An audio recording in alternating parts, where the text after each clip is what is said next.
Continuamos en La Venganza Será Terrible. Estamos en el galponcito de la calle Gorriti 5963. Salimos en aquella foto, miren, en este momento. Muchas gracias.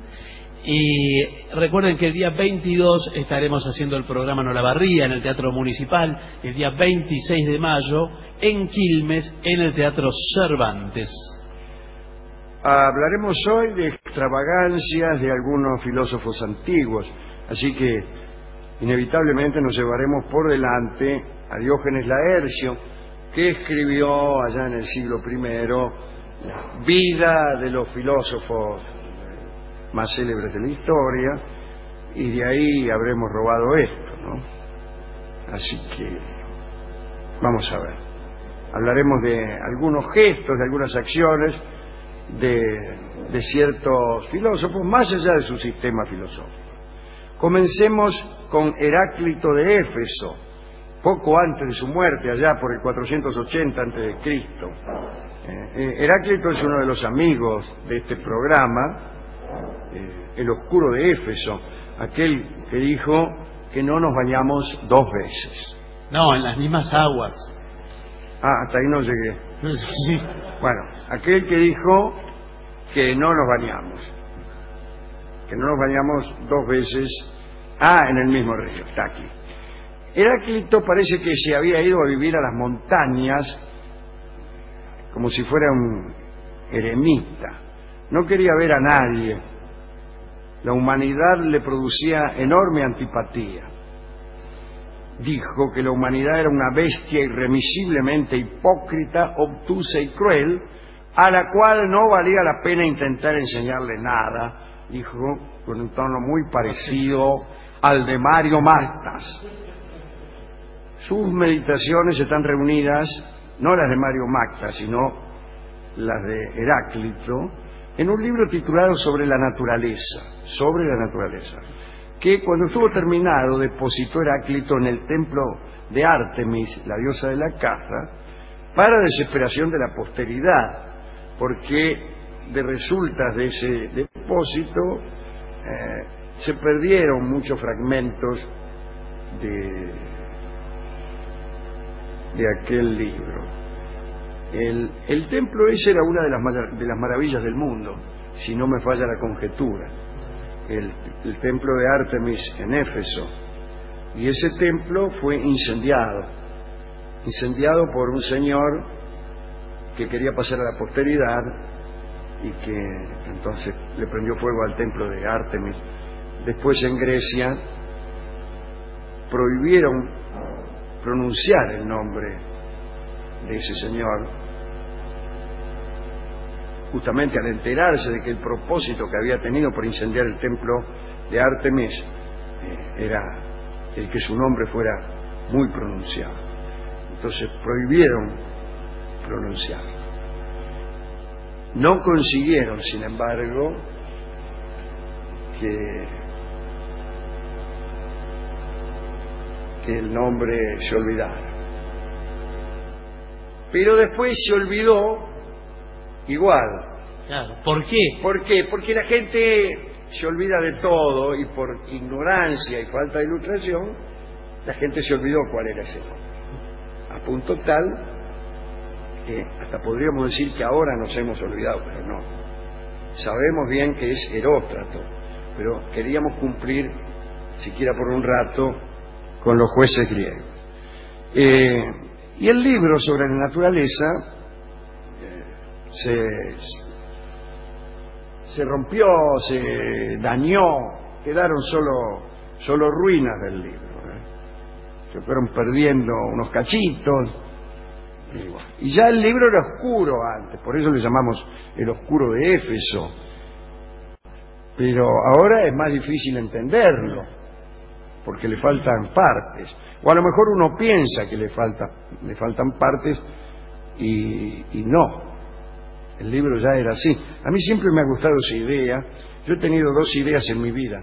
La primera me la olvidé, y la segunda es que los textos de Heráclito ya habían nacido ruinosos, habían sido preparados con astucia para sorprender a una posteridad que respeta siempre más lo que se ha perdido. Entonces preparó el tipo el libro así. Bien, habíamos dicho que Heráclito se había ido a la montaña de pura bronca nomás. En la montaña se alimentaba con hierbas recolectadas al azar en sus caminatas. Es una mala política alimenticia, ¿no? Como sabe cualquiera que haya leído al doctor Cormillot. Esta, digo, de alimentarse con hierbas recolectadas al azar.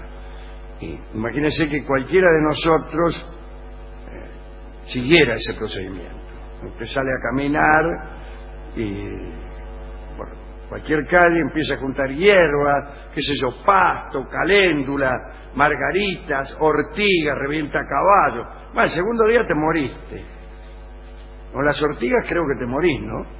No, le sale un sarpullido, bueno, un ardor. Lo mismo. Primero te sale un sarpullido y después te morís. Bueno, Heráclito decía, nada puede interponerse entre esas plantas y yo. Cortarlas no implica el menor comercio con los hombres. Con aquel régimen, Heráclito terminó por perder la salud, como ya se lo habíamos advertido nosotros 2 oraciones atrás. Lástima que no estuviéramos nosotros allí en Éfeso o en la montaña, ¿no? En realidad se le hincharon las piernas y las manos, por no decir otra cosa. Sus tejidos también se le hincharon.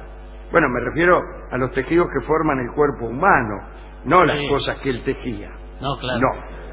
Sus tejidos estaban repletos de agua, sufría de hidropesía, sin ir más lejos. Había que encontrar un remedio antes de que el alma perdiera la sequedad que la constituía entre tanta humedad. Esto es lo que dijo el mismo Heráclito. Bajó de la montaña y pidió ayuda a los eruditos que, según se conjetura, vivían allí, al pie de la montaña. Era fácil encontrar eruditos en la antigüedad clásica. Bastaba con recorrer los pies de las montañas. Les explicó Heráclito a los eruditos, a los hombres sabios, que si el alma era la emanación de un fuego primero, de un fuego perenne, mantener la presencia de esa agüita en el cuerpo era perjudicial. Los sabios lo escucharon y le aconsejaron reposo, con esa rapidez que caracteriza a los sabios. Repose, total, si se muere por lo menos se va a dejar de jorobar. Heráclito volvió a abandonar la ciudad y, ayudado por sus sirvientes, trataba de transpirar bajo el calor del día. Transpiraba pero no se curaba. Finalmente se detuvo cerca de un establo y dio la orden de que le cubrieran el cuerpo con estiércol y lo tiraran al sol. Bueno, Heráclito creyó que, cubierto de bosta y al sol, la humedad de su cuerpo pasaría violentamente hacia la capa de desperdicio. A esto le llamaban pensar. Pues bien, lo untaron con mucho cuidado hasta que no se vieron más que sus ojos. Qué bonitos ojos tienes debajo de esas 2 cejas. Bueno, allí tirado, esperaba que el fuego se apoderara de él. El fuego debía triunfar siempre. Para hacerla corta, Heráclito se murió asfixiado. Y los sirvientes, bueno, lo abandonaron allí. ¿Qué iban a hacer? Y esa es la historia tremenda de Heráclito. Termina con los sirvientes defendiendo el cuerpo del pobre Heráclito de los perros. Otra historia. Aristóteles cuentan, quiso organizar antes de morir, que era la única manera, la totalidad del saber. Para eso debía trabajar sin interrupciones. Y para ganar tiempo empezó por comer mientras leía. Bueno, en realidad lo que hacía era leer mientras comía, porque lo que ayudaba verdaderamente al conocimiento era la lectura, no la comida. Entonces, esa fue la primera cosa. No perder tiempo en comidas. Comía, pero al mismo tiempo leía. Enseñaba durante las caminatas. Caminaba de un lugar a otro, una especie de procedimiento peripatético, pero en realidad hijo de la falta de tiempo y no de la creencia de que un recorrido era más propicio al aprendizaje que permanecer en un solo lugar. ¿Usted qué piensa, por ejemplo, como docente? Es respecto, digo, de la peripateia, de la situación estática del alumno. ¿Debe el profesor pasearse con los alumnos o por el contrario debe permanecer en un lugar fijo? No, permanece en el aula, señor, el profesor contemporáneo. Me parece que se puede alternar un poco, señor. Pero no. Para mí el único inconveniente así de esta educación semoviente es la variable locación en las casas de estudio. Y claro, porque usted, ¿a dónde va? Claro, ¿dónde estudiás? Yo estudio en Puan, dice el tipo. Bueno, empiezo en Puan, pero a la tercera clase ya estoy en Pedro Goyena de Avenida La Plata. Y bueno, pero ¿cómo sabe? Eso es una cosa. Igual, lo peor de todo para mí es la mezcla, ¿no? Es si el profesor se mueve y los alumnos no. Claro, el tipo se va, el profesor. Claro. No, lo más usual es el caso contrario. El profesor se queda, pero los alumnos se las toman. Se rajan al baño, a la sala de mapa, a los armarios. Incluso ganan la calle y se van a jugar a las maquinitas en los boliches que hay cerca de las estaciones. Está el profesor que deambula dentro del mismo aula. Sí. Y de pronto le habla de atrás. Digo que el profesor que de atrás le empieza a dar los conocimientos. Esto aula, dice, está lleno de alumnos. Tenía sobre su mesa, al margen de esta discusión, Aristóteles quiso organizar la totalidad del saber y tenía sobre su mesa varios rollos abiertos al mismo tiempo, fichas de papiro siempre preparadas, 2 escribas a su disposición para dictarle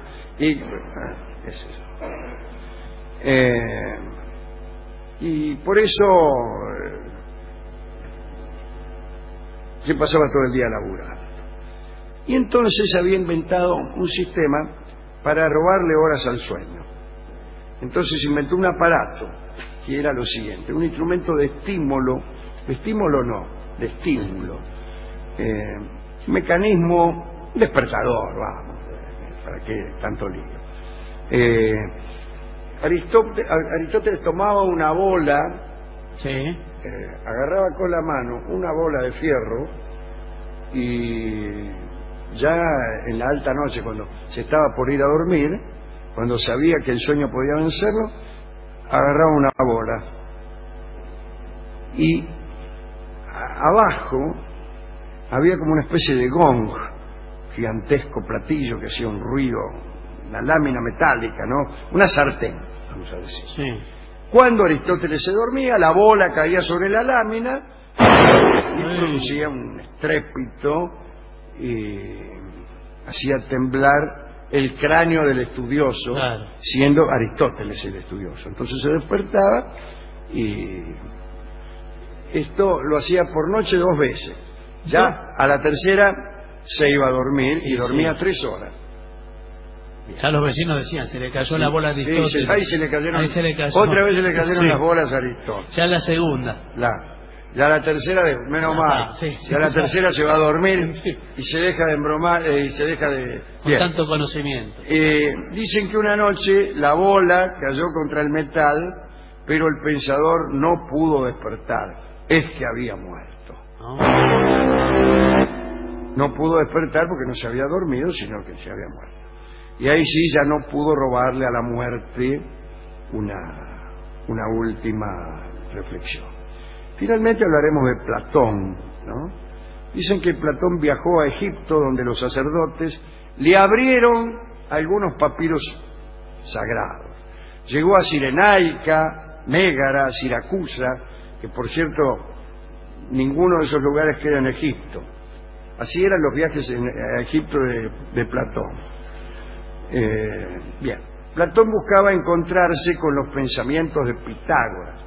Sabía que aquel maestro había detentado conocimientos esenciales sobre el orden del universo, su arquitectura interna y sobre la liberación del alma. Es decir, ya Platón tenía aquella convicción que todos vinieron a tener en algún momento, a saber que Pitágoras conocía algunas cosas que después nadie supo. Pero las enseñanzas, como bien sabemos, permanecían en el más estricto secreto. Ya se sabe el cuidado que tenía Pitágoras por el secreto. Recordemos el castigo que infligieron a aquel alumno que había revelado en un boliche el secreto de la esfera de 12 pentágonos, que como todos ustedes saben es el dodecaedro. Bueno, lo condenaron a que nadie le hablara, qué sé yo, una cosa horrible. Tanto se preocupaba Pitágoras por no revelar secretos, que casi no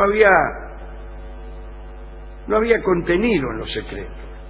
No revelamos secretos, y nunca había nada que revelar ni que cuidar. Eso suele pasar, ¿no?, cuando se reúnen los pitagóricos. Bueno, Platón estaba cierto de que Pitágoras algo debería saber, o haber sabido. La comunidad pitagórica había sido destruida ya, los alumnos dispersos, pero Platón oyó hablar de un cierto Filolao, un médico que parece que había vivido en Crotona, la ciudad donde Pitágoras estuvo bastante tiempo, y parece que ese tipo había conseguido o había consignado lo esencial de las enseñanzas de Pitágoras en 3 obras. Había escrito 3 libros aquel muchacho.